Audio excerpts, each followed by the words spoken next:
Hello everyone, and welcome back to a very special episode of Evan's Enchanted Emporium. Well, not that special.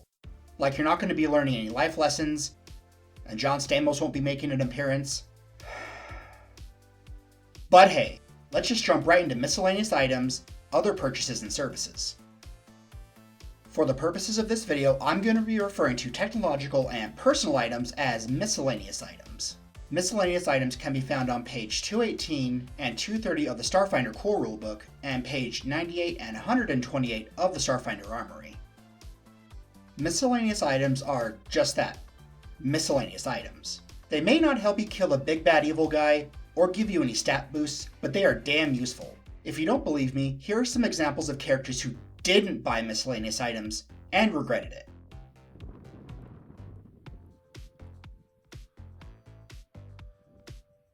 Man, I wish I could cook this. Should have used a self-heating pot. Man, I wish I could get up there. Some rope and a grappler would really come in handy right now. Man, I wish I had some toilet paper. Bruh, get a hygiene kit. Man, I wish I had something soft to sleep on. That 15 credit bedroll really sounds comfy right now, doesn't it? Other purchases and services are a little more abstract, but should not be overlooked and are especially helpful if you are running a game. Some example of other purchases and services would be things like buying art to jazz up your quarters, pampering yourself at a spa after a long day of murder hoboing, renting a hotel room, pissing off your doctor by buying beer, cigarettes, and fast food, and medical treatment for consuming said beer, cigarettes, and fast food.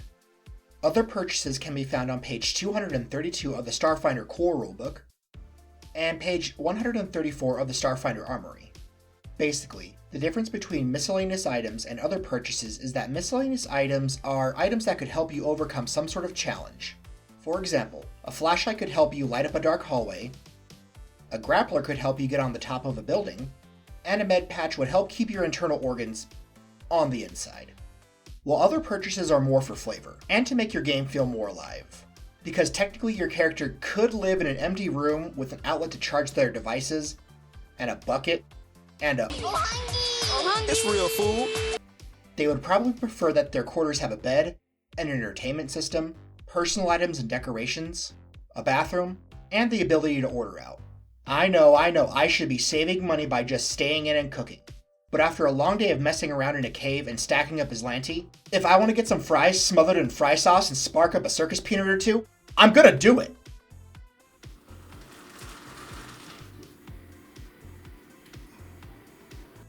But getting back on track, besides making your game feel more alive, it can also help with consistency.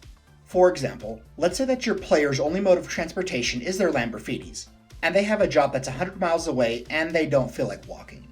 So instead of having to try to find out the exchange rate for real money to credits, and then having to figure out transportation costs of a technologically and magically advanced society that doesn't exist, you could just turn to page 235 of the Starfinder core rulebook and say, okay, if you want to take a train, it won't take you directly. See, isn't this nicer than having to do a lot of unnecessary world building just so they can get to the fun? And the next time they need to get somewhere, you can just reference that table again. Unlike a taxi. Another thing that you can do is hire freelancers to help you out with tasks that your group would normally not be able to do. Did your group find a magic item but don't want to use it out of fear that it comes with a nasty side effect? Hire a freelancer to look at it. Did they find something that looks like it's valuable but don't want to get screwed over by the guy at the pawn shop? Hire a freelancer to tell you what it's really worth. Did your group run into a wall that really should be a door? Hire a freelancer to do some aggressive remodeling. Did your group get invited to a fancy party, but have the table manners of...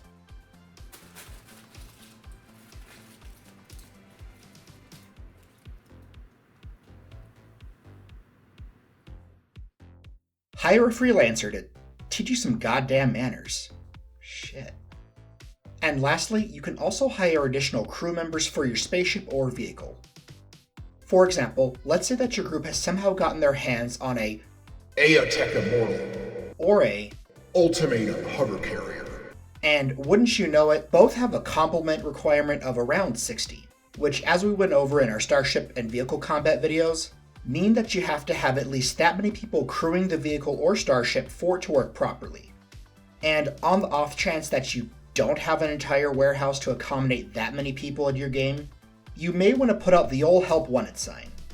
So if we look at the table on page 235 of the Starfinder Cool rulebook, we can see that hiring crew members would cost twice their skill bonus in credits per day, which may not sound like a lot, but if you're hiring them to help out on a long journey, or if you have to hire around 40 crew members, then it's going to add up. Realistically, if you're able to afford a giant airship or a capital ship, I'm willing to bet that you can also afford to pay your crew. Also, this can really come in handy if you're going to engage in some starship combat and the flaky player is the only person who can man the guns. You may want to hire a crew member before you get into that fight, and it will only set you back a handful of credits. And with the money you'll save by splitting the loot by 4 instead of 5, you may want to keep them on ship as a retainer, just in case they're flaky. Again. So here are my final thoughts on miscellaneous items and other purchases. As you can probably tell, I'm a really big fan of them. Like I said before, miscellaneous items may not be flashy, but they can help you get out of a lot of sticky situations. Kind of like that emergency kit you have in your car. Most of the time, it's just going to sit there, but there may come a time when some rope, a drone, and a bar of soap may be more valuable to you than a laser pistol powerful enough to one-shot a tank. Well, that's going to do it for this video. If you enjoyed this video in any way, make sure to give it a like and share it with your friends, and to subscribe and turn on notifications. This helps the channel out more than you know. In the comments down below, tell me what your favorite miscellaneous items or other purchases are. Or tell me how much I suck and that I should try the Tide Pod Challenge. Hey you rascal, thank you for watching our video. Click here to subscribe, click here to watch one of our newer videos, and click here if you feel like watching something random. Have a great day. Taxation is theft.